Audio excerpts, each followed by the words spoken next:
Shalom, selamat pagi semuanya. Assalamualaikum warahmatullahi wabarakatuh. Saya Dr. Erna Bayu akan sharing ilmu tentang asuhan kebidanan.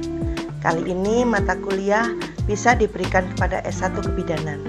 Oh ya, sebelumnya saya ingin kasih tahu kepada teman-teman bahwa saya memiliki berbagai macam buku. Salah satunya adalah Pelayanan Keluarga Berencana yang nanti juga akan kita kupas dalam YouTube saya berikutnya.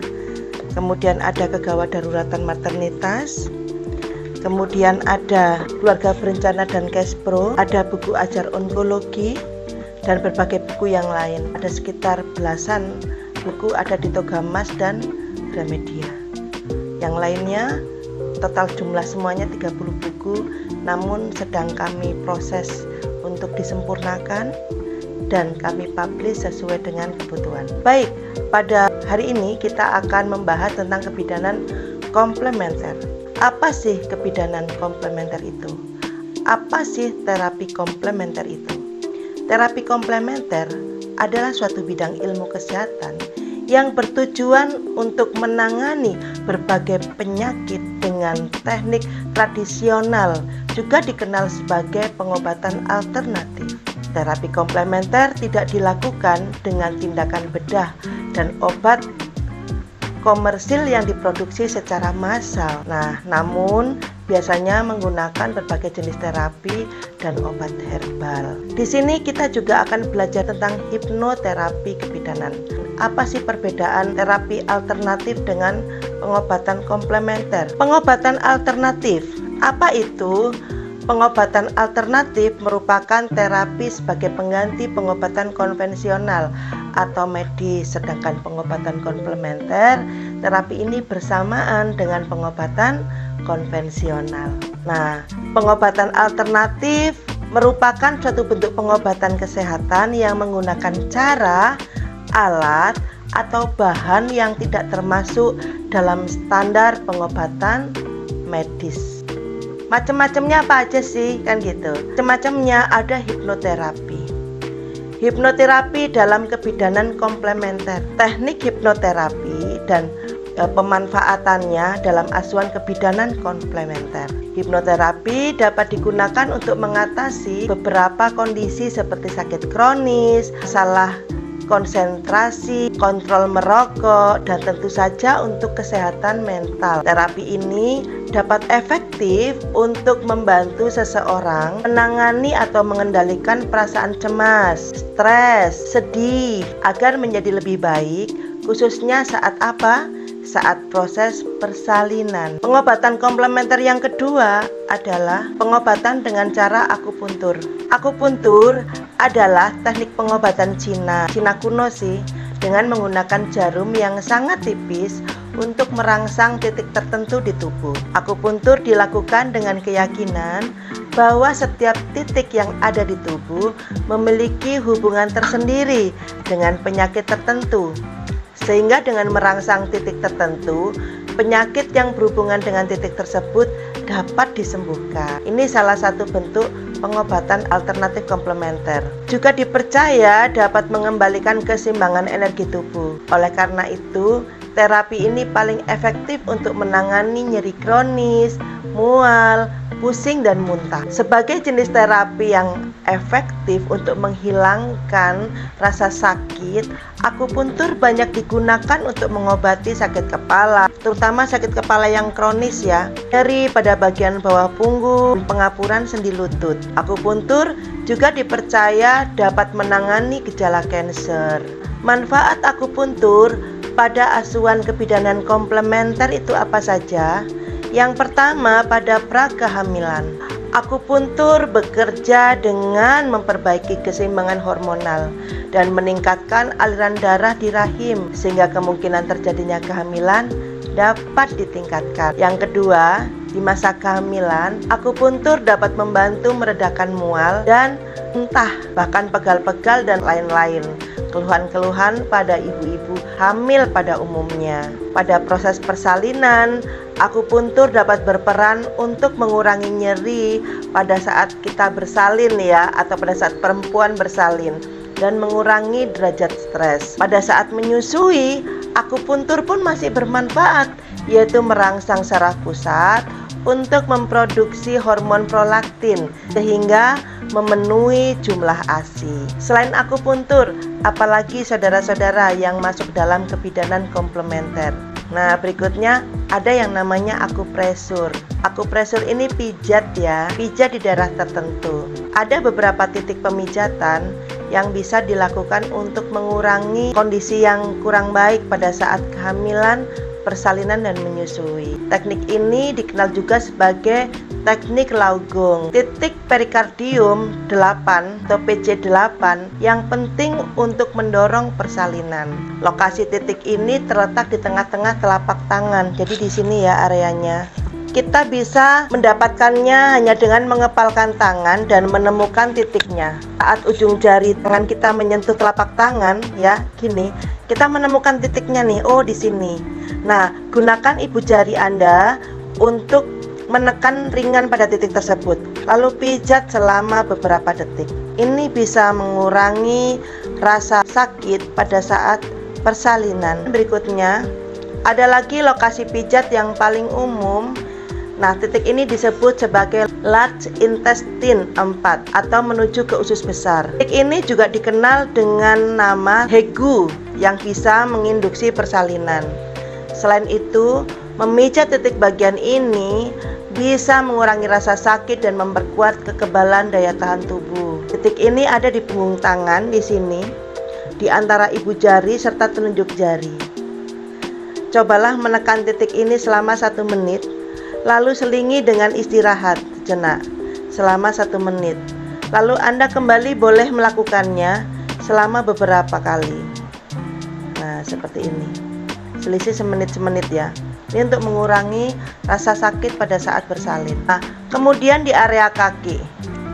Di area kaki juga bisa dilakukan akupresur. Ini fungsinya untuk menuju kandung kemih, yang disebut juga sebagai kandung kemih 60, BL60.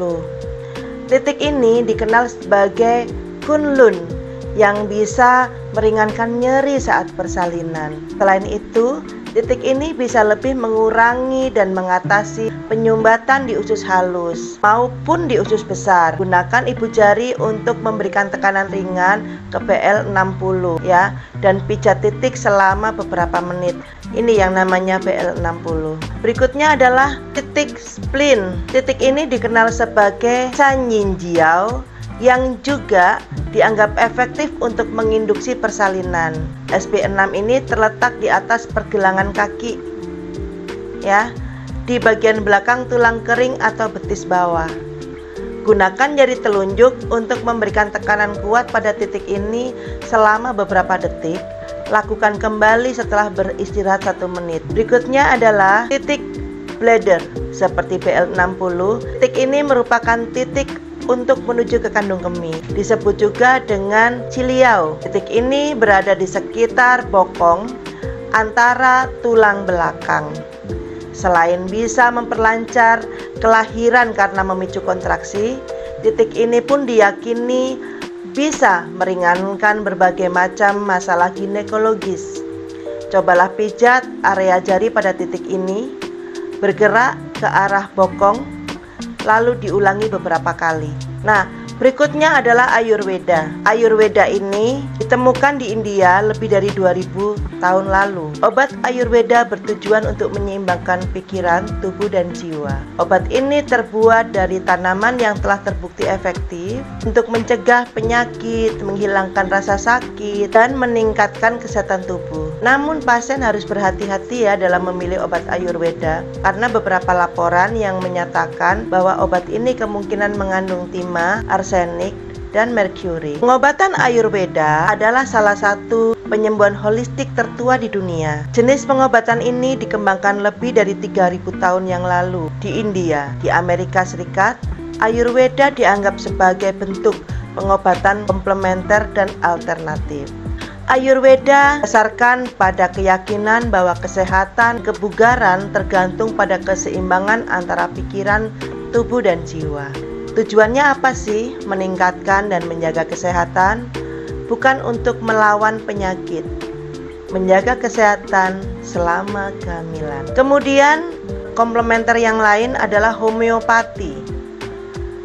Konsep dasarnya adalah homeopati, salah satu pengobatan alternatif yang dianggap dapat mengobati banyak penyakit, termasuk kondisi ringan hingga penyakit kronis.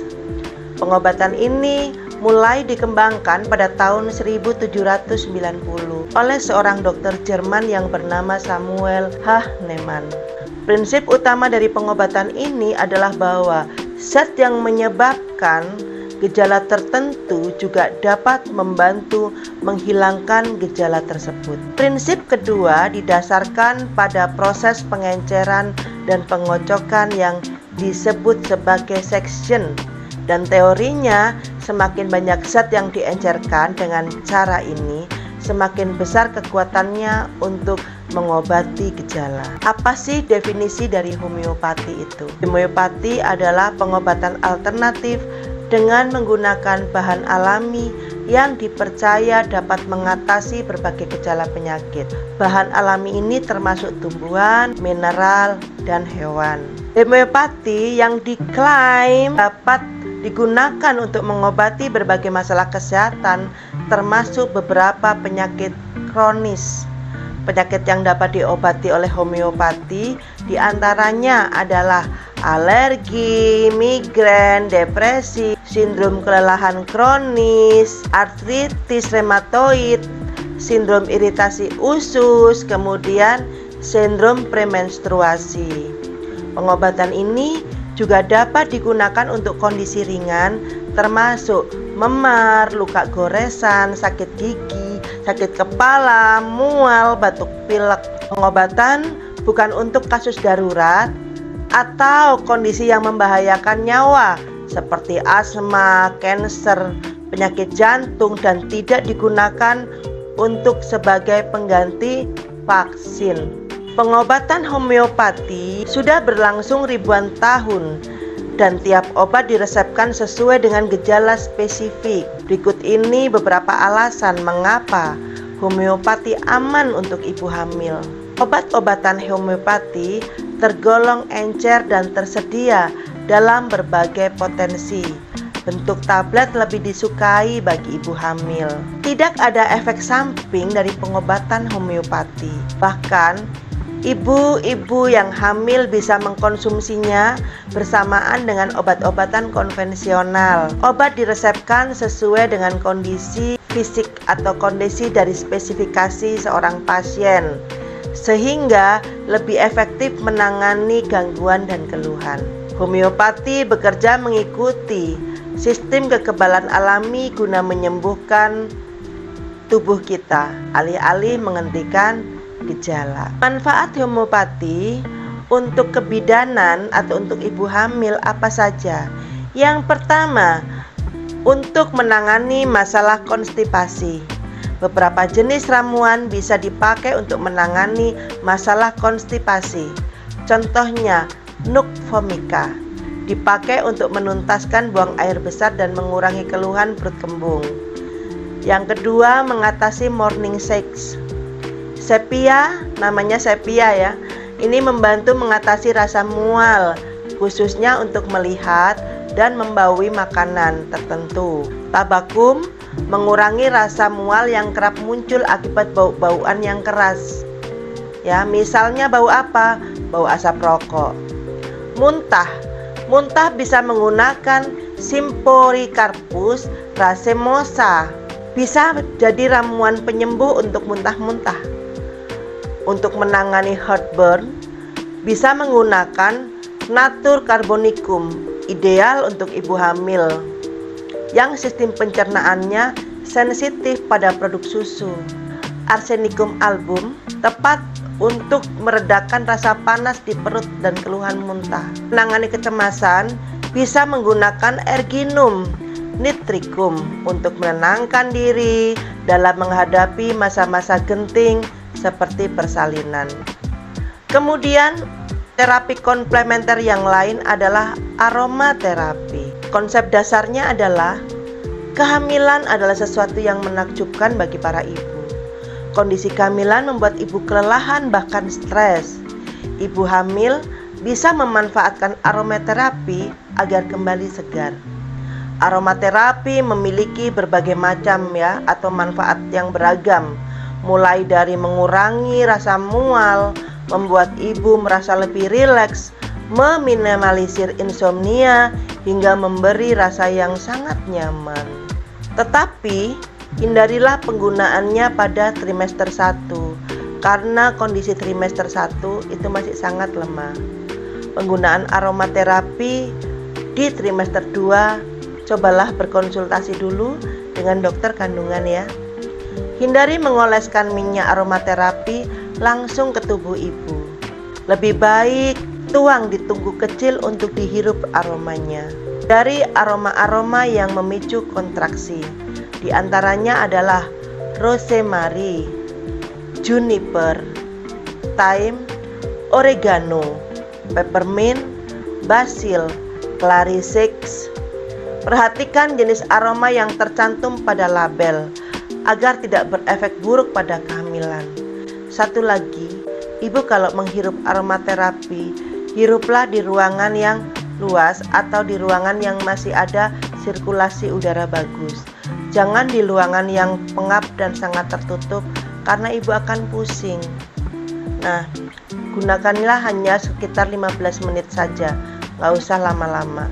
Saya kira itu saja pembelajaran dari saya untuk teman-teman S1 Kebidanan dan mungkin untuk ibu-ibu komunitas kain dan kebaya Indonesia yang ingin tahu banyak tentang bidanan komplementer pada asuhan kebidanan. Terima kasih, Tuhan memberkati.